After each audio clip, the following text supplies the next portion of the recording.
புதுச்சேரியில கல்வி நிலையங்களும் சரி, அதே போல கல்லூரியிலும் சரி, அரசு கல்வி நிலையங்களும் அரசு பள்ளிகளும் தரம் குறைக்கப்பட்டு ஆட்சியாளர்களுடைய பினாமியா அரசு கல்லூரிகளும் பள்ளி நிலையம் இருக்கிறதுனால இந்த கல்வி கட்டணது கொள்ளையடிக்கப்படுது.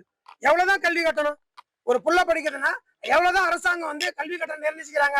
5 லட்சம் கட்டு, 6 லட்சம் கட்டு, 10 லட்சம் கட்டுனா இந்த 10 லட்சம் 6 லட்சம் எந்த கணக்குல போகுது? யார் கணக்குல போகுது? இதெல்லாம் யார் தான் கேட்கறது?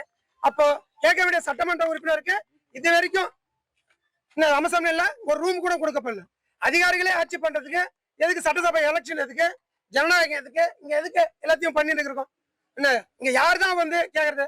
பூனைக்கு யார் தான் மணி கட்டுவாங்கன்னு எல்லாரும் நீ கட்டு நான் கட்டு திருப்பி பார்த்துக்கிறாங்க. கண்டிப்பா தமிழக வெற்றி கழகம் மக்களுக்கு ஒரு பிரச்சனையாலும் சரி, மக்களோட பாதிக்கப்பட்டாலும் சரி கேட்கும். அதே போல இங்க நம்முடைய சட்டக்கல்லூரி தொடங்கப்பட்டு கிட்டத்தட்ட 1972 தொடங்கப்பட்ட கல்லூரி 60 சீட்டு தான் BA LLB கொடுத்துறாங்க. அந்த 60 சீட் தான் இது வரைக்கும் இருக்குது. அப்போ அது ஏன் நீங்க உயர்த்த மாட்டேன்றீங்க? 28 ஏக்கர்ல சட்டக்கல்லூரி கட்டிக்கிறீங்க.